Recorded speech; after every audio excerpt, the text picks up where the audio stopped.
What up, what up?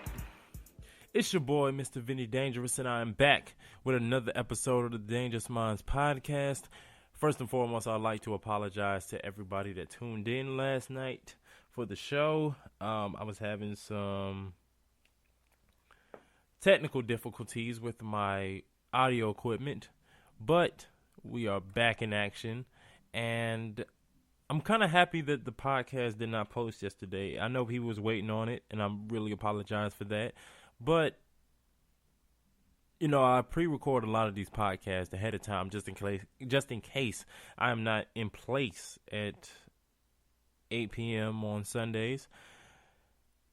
So I pre-recorded, and after recording the podcast, just like the episode from last week with the consent episode, more information was brought to my attention. And I would like to discuss that information also. And let me say this. When people saw the cover for the podcast, for this episode, a lot of people were complaining. And I promise y'all, I know it's getting kind of old to me too. I will not be talking about Nate Parker or Bill Cosby for a little while, unless I see fit, because like I said, it's the Dangerous Minds podcast, and I talk about whatever the hell I want to talk about. But it has been getting old to me myself, and if I can help it, I will make this the last one in a while that I'll be talking about these two, or situations like it. But like every story, has a beginning, middle, and an end. When the allegations towards Nate Parker during the media run, I can say, the press run for promoting the Birth of a Nation film, the adaptation of Nat Turner, and the 17-year-old's rape allegations were being brought to the forefront by the alleged victims, family member, I think it was her brother. And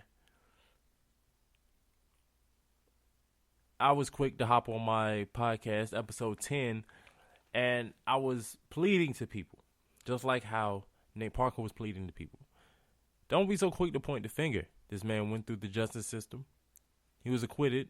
We all know that the American justice system is full of shit. We've already discussed this before. We've already seen it before. But let's just say he went through the proper channels and he was acquitted in a jury that was basically not going to be on his favor. And I will be discussing why in a little bit. But he went through those proper channels, and he has appeared in about 24 films before The Birth of a Nation. And these allegations are being brought up right before the release of this particular film.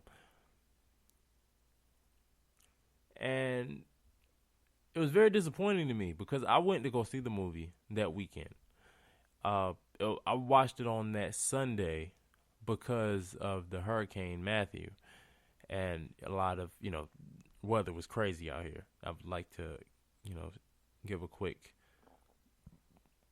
shout out, I guess you could say, to the people that have been affected by this and are still being affected by this, by the natural disaster that came through the East Coast, from the people that were harmed in Haiti all the way up here to the people in North Carolina, the Lumberton, Wilmington, area that were affected and are still recovering from that. But, I went to go see it that Sunday once the weather started to calm down a little bit and I can make it down the road. And this, from my personal opinion, this was the movie that I wanted. Regardless of who made it, this is the movie I wanted. When I first learned about Nat Turner, it was my freshman year in college. My very first class, on my very first day of classes, was the Black Experience before 1864 with one of my favorite professors that I had there, Mr. Professor Hargrove. And That was one of the first people we learned about, and I always wondered why I didn't learn about him growing up in school before this point in my life. Because I could really name maybe about less than 10 black people that they would tell you about in grade school. Like, of course, the ones we heard about a billion times. Martin Luther King, Harriet Tubman, Malcolm X, George Washington Carver, Madam C.J. Walker, I already said Malcolm X, Rosa Parks, W.E.B. Du Bois, Booker T. Washington, Frederick Douglass. Those same familiar names that we heard about over and over again. And, I got those lessons, like, mentioned in passing from my family, like my dad, especially my mom, my grandmother. I heard about other figures, but the ones that were being drilled into my head were always, those few names. And taking nothing away from those people, they were great and very significant, but we had way more people than that. We had a lot more inventors, we had a lot more leaders, and we had a lot more people that made history that is significant that we should be learning about, and Nat Turner was one of those people. And from the moment I learned about him in that college class, I wanted to know more. And I wanted his movie to be put on the silver screen. But instead we got 12 Years a Slave, Selma, which I'm not taking nothing away from Selma. I love that movie. But we got Selma, we got 12 Years a Slave, we got the Django, which is not based on a true story, but still. We got more Roots remakes, we got The Help, and we got The Butler and shit like that. And I didn't want to see that shit. I was tired of slave movies. We've seen this over and over again. And people were starting to speak out. People saying we need to see more movies of triumph, not just us locked in chains and shackles and shit. We need way more movies showing us in a conquering light. You watch that movie with Mel Gibson, Braveheart, and him being a racist to Jewish people did not stop people from seeing those movies. Did not stop people from seeing The Passion of Christ, where he was coming out saying all the crazy shit that he was saying about Jewish people, even putting it in the movie. His opinions of those people, that group of people, and nobody batted an eye because of the person that the movie's about, Jesus Christ. And they said it was way bigger than the person making the movie.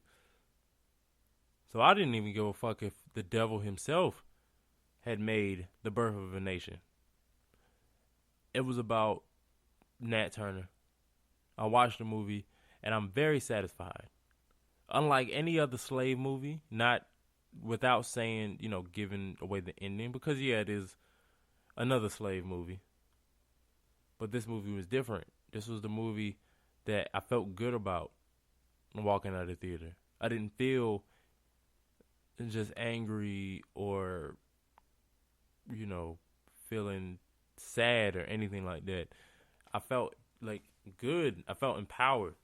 Even when he died at the end, which, I'm not trying to spoil the movie for anybody, but, if you, take a quick Google search or go get a book from the library, you already know the story. But when he died at the end, I didn't feel angry that he died because he knew he was going to die. In that time period, he knew he was going to die for, standing up and fighting. One of the quotes that he said, not in the movie, but he says just, in history, he says that, he knows he's going to die. It's not a direct quote, so don't fact check me. But he said that he knows he's going to die, and he's not just dying for the people here. He's dying for them too, but he's also dying for the generations to come. And amidst all the allegations, the smear campaigns, the people that were, just so against this man in media, trying to demonize him in the wake of this movie about to be released, those same generation of people that Nat Turner died for could not return the favor. Even in the smallest of gestures of spending $10 to go to the movie and watch a film about one of our unsung heroes. And I felt very angry when I saw those numbers, when I saw that the movie was pretty much being considered a flop. I was very angry. I was very disappointed. I mean, come on. We all knew the white people was not going to support that movie. But when we didn't support it because of the things that were being brought to our attention in a very timely fashion, I may add, we couldn't see through the bullshit and put those differences aside because you decided to let a stranger tell you about your own brother. You let these people come out of the woodworks after this man has appeared in about 24 films before The Birth of a Nation. And before this movie could see the light of day, you would already said you're not supporting it because of the things that they told you about him. And, it started to piss me off more because, I was reading TheRoot.com. Shout out to TheRoot.com. I really enjoy their editorials and their news. Not only do I feel like I'm getting the real, but it's, the uncompromised raw feeling of the writers that put this stuff together. I feel like it's not being watered down for the sponsors to appease the people that are propping up the website. I feel like these are real genuine feelings and everything like that. So, always give them that endorsement whenever I bring them up. But like the man in Complex Magazine, because I love Complex Magazine's website as well, I have to give Michael Horrit. I apologize if I messed that name up. I was really practicing on this, and I really still don't know if I got that right. But he wrote an article, and it's on their website now. It's called All Films Matter, The Birth of a Nation, and the Vilification of Black Feminism. Now, when I first read the article, I really thought a woman wrote this. And then I, scrolled back up and saw that it was by, Mr. Michael here. And I thought, wow, that was unexpected, but then it made a lot of sense when I thought back about what I read. Because this guy was basically comparing, a lot of men's ill feelings towards people not supporting a movie. And a lot of us, and I put myself in that category, a lot of us say that, if you didn't support the movie because of the allegations that were put forth, then you're a traitor. Just like I said, you let a stranger tell you about your brother. I'm not going to budge on that stance. But he tried to liken that stance to the All Lives Matter situation. And it pissed me off. Because I don't see the connection. I don't. He tried to justify it, and it just sounded more and more like a mess. When we bring up the fact that Nate Parker was in the court system, he went to court and he was acquitted. It's like, well, just because you have been acquitted or you've been exonerated doesn't necessarily mean that you're not guilty, is what he wrote. And then he likened that to, Darren Wilson was found, not guilty for killing Michael Brown. Or George Zimmerman was found not guilty for killing Trayvon Martin. Well, to that argument, I would say that there's also been a case of you being found guilty and not necessarily mean that you're the one that committed the crime. I would like to bring up an article that I found online about how DNA forensic science over the years has freed wrongly accused felons and have got them exonerated of their crimes of sexual assault over the past 20 years. And these people were being accused to their face. And they went to court and they were found guilty. And a lot of these people have spent over a decade of their lives behind prison before this newfound science that could prove their innocence was being developed, and they were let go.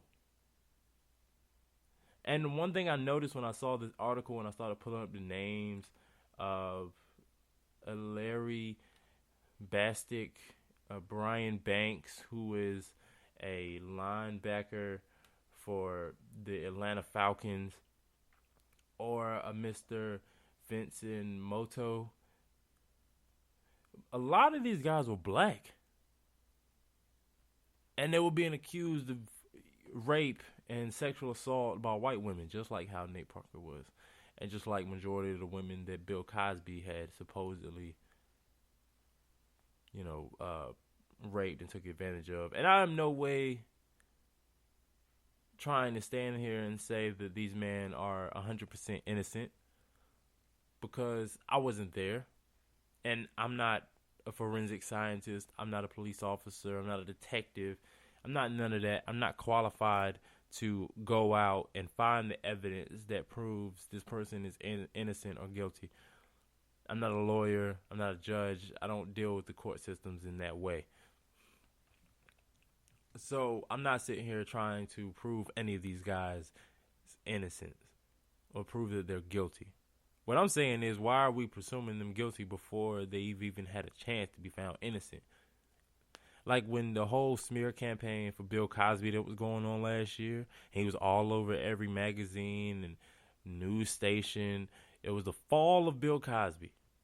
And then all these women were coming out of the woodwork saying that he did this to me, he did that to me, he drugged me, he raped me, he did all this stuff. And, the Cosby Show or anything that was associated with Bill Cosby's name has been pulled from television. It still has not returned, even though this year alone he has beat out over a dozen of his cases. Either he was proven innocent, not at fault or whatever, or these people start pulling their cases and start changing their stories like, maybe it didn't happen that way. And I'm not saying, who knows, they might have been scared into submission, but at this point, Bill Cosby ain't got nothing to lose. And he's fighting. He is fighting in these court cases, and he has not been convicted of any wrongdoing whatsoever since the beginning of this. And it's completely silent. Media is not covering any of this shit. And you know why? Because they already did their job. His reputation is dead. It's in the dirt. It is gone. Bill Cosby will never be able to separate himself from these allegations as long as the rest of his life, the rest of his time here on earth.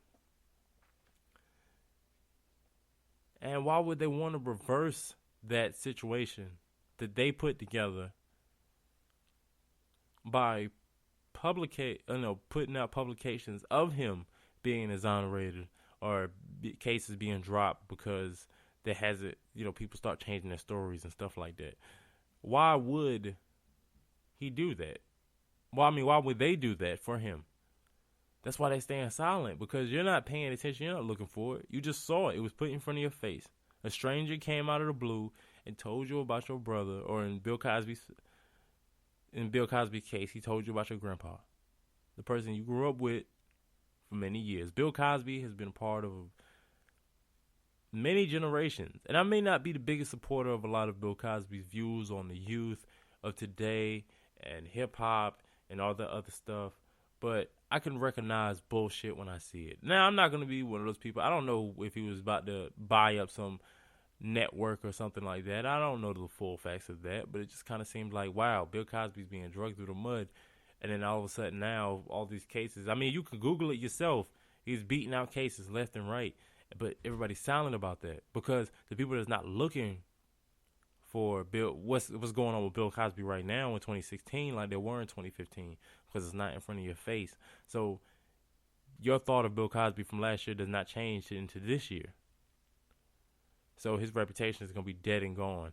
And even if a few people hear this podcast and they have a different viewpoint of Bill Cosby after they look this stuff up and realize that I'm right, majority won't. Majority will go on for the rest of their days and have their feelings about Bill Cosby.